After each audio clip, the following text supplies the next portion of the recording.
we all know that there's a lot of thank you, Hissam. We all know there's a lot of stuff going on surrounding Manchester City. And as I've advocated and said many times on the Terrace, we're going to talk about the articles that are out in public and the evidence that the Premier League believes is out in public. We'll talk about things the Premier League have said, which is there's more to show, but that's all going to come out in the hearing. You know my stance. If they're found guilty, I will condemn them. If they're found innocent, then they are innocent, and everything that's gone before is done as far as I'm concerned. I know you see it very, very differently. There is another accusation, though, and another scandal that has raised its head, a case of tax fraud coming out of Spain. And this article claims that a serious accusation against a surfaced in Spain regarding Girona, a club owned by the City Group. They're accused of making illicit payments for the purchase of their striker, whose name I think is pronounced Dubek, transfer to evade taxes in the Ukraine by paying the selling club directly. So some issues there again. Do you feel this is a witch hunt against Manchester City and the City Group at large? Or is this good journalism exposing malpractice within football? How can it be a witch hunt against Manchester City when Manchester City are the witches themselves? You know, it's just like, actually, that actually just debunks everything I've said, because if it's a witch hunt, then yeah, there's no to do it. Loki, that was a bad start to the segment, but yeah, I don't think it's a witch hunt against Manchester City. I think it's just more and more and more stuff, you know, getting exposed. I mean, we all know about the whole situation with Erling Haaland's dad, you know, him getting payments under the table, essentially anytime Erling Haaland scores a tap and daddy gets some money type shit. So this doesn't surprise me, to be honest with you. This doesn't surprise me whatsoever. Looking at Girona, where they are, I mean, no one even knew who Girona are. 10 years ago, if I'm on YouTube and I go like, yo, Girona play in Spain, everyone will be like, who? Who's Girona? Like, it's just, I just don't know who the hell Girona are. But now you look, and they're suddenly in the top 4, I believe, in La Liga. Let me actually double check. They are in the top 4 right now, right? Yeah, they are in the top 4. I think they are in the top 4. They were even at a point in time, they were even top of the league, I think. So, like, that's just, yeah. I mean, they were certainly in the title race. And to give more clarity, the article states that the signing of I think I want to pronounce it as Drubek. I've run it through a few how to pronounce websites, and that's what they've said.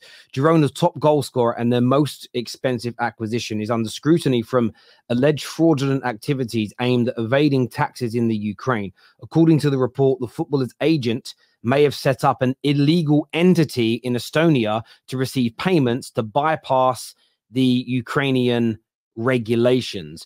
A lawyer has filed a complaint with UEFA urging an investigation into the matter, and he claims that the payments intended for the Ukraine's agent's company were instead directed to. So this looks like the payment that's gone to the agent for Girona to be able to sign him has not gone to where it's meant to go. It's gone for a different company. The accusation is it's to evade taxes. Now, of course, there is no point in this article that states there is proof City knew about this, but of course, due diligence is really important. Whenever you're sending money to anybody, you're meant to know who you're sending it to, why, where it's going, how come it's going to that country. And if I'm sending you money, I know you live in Jordan. If you suddenly give me a bank account details that's in Thailand, I'm going to question you. Why am I sending the money to Thailand when you're based in Jordan, right? No, it's true. I'm good. And why do I know this? I worked in banking, and if things didn't add up, you know, I had a client. So one of my clients was Son from Tottenham. He used to send 80 to 95% of his money every month back to South Korea. That made sense, right? If he was suddenly sending it to Argentina, like, hang on a minute, why is it going to Argentina, mate? Like, when you don't, I would need to know. So this is one of those things for me. It says here that the seriousness of the situation is emphasized with potential sanctions looming over Girona and the agent involved, plus the player. These sanctions could include financial penalties, loss of licenses, and even exclusion from national and European competitions. It does go on to, however, despite the severity of the allegations, according to an expert that this is the newspaper that reported it, consulted with, UEFA's economics criteria rules do not typically consider payments to representation as grounds for sanctions. However, they go on to say that if it's proven that they were aware that this was to avoid taxes, then there could be. And I think when you look at City's other accusations, and they are accusations at this point about paying managers extra money via offshore accounts, paying agents money to get players that didn't go through the books. Yeah, I think because of that, this is why it's going to rear its head. And, you know, for City fans, I'm sure they're going to come out and say, you know, we believe in our innocence. We had nothing to do with it. This is dodginess from an agent, which it very well could be. But it's one of those things where with everything going on in the background, at the very least, it is not a good look for Manchester City to be involved with an agent who is potentially here and allegedly here committing multiple £1 million tax fraud in a country, by the way, that needs every penny it can get right now.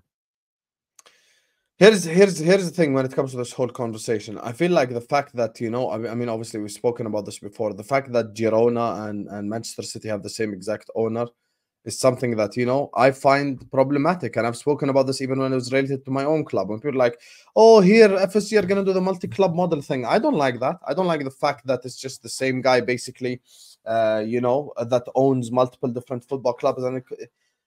And the problem is now, when something like this happens, people are going to relate it to Manchester City. That's just unfortunately what happens, you know.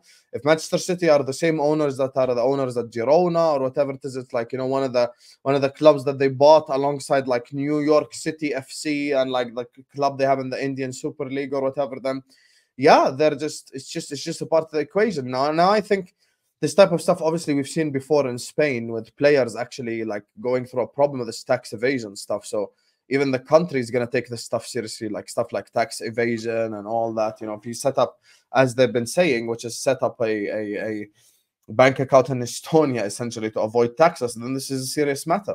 And, you know, if they are found guilty of that specific thing, that specific accusation, then I do expect, you know, sanctions. I do expect stuff like that. You know, maybe Girona are not allowed to compete in next season's Champions League or whatever shit like that. It's a possibility. And that's just the reality, because this article right here that you've put up with, I think someone said in the chat, apparently pronounce his name Dovbik. You know, Dovbik. Okay, there we go. Dovbik, yeah, apparently. So yeah, with the Girona player Dovbik.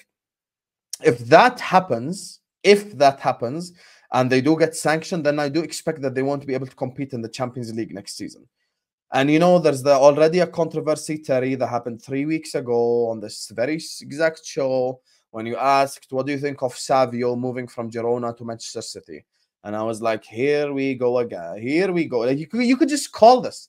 You could just call this. It's essentially like any player that does well in Girona now and is like banging in Girona, hello, come join Manchester City. That's it. It's just like no one cares about Girona, by the way. It's not like you're sat here with like a, you know, 200 million global fans that actually give a fuck about Girona. Like their whole fan base probably couldn't fill up like Wembley. You know, like their whole Girona fan base who've been with them through thick and thin, you know, but it is what it is, man. It's just one of these things with football. Football, listen, money talks. Money talks. Money makes the world go around, and football is a dirty sport. A lot more dirty than any of you guys think, specifically with all this shit going on. Well, I think when you look what's going on at Chelsea and how they've reported themselves for some offshore payments to pay for 2 players, they've reported themselves for a large payment that was paid not to the direct agent of Eden Hazard, but to like an associate of Eden Hazard. And there's also a payment that went to Antonio Conte's agent the day before, off the books of Chelsea. So not through the books, but from a sister company to the agent. The day later, Conte agrees to join Chelsea. You've seen it happen.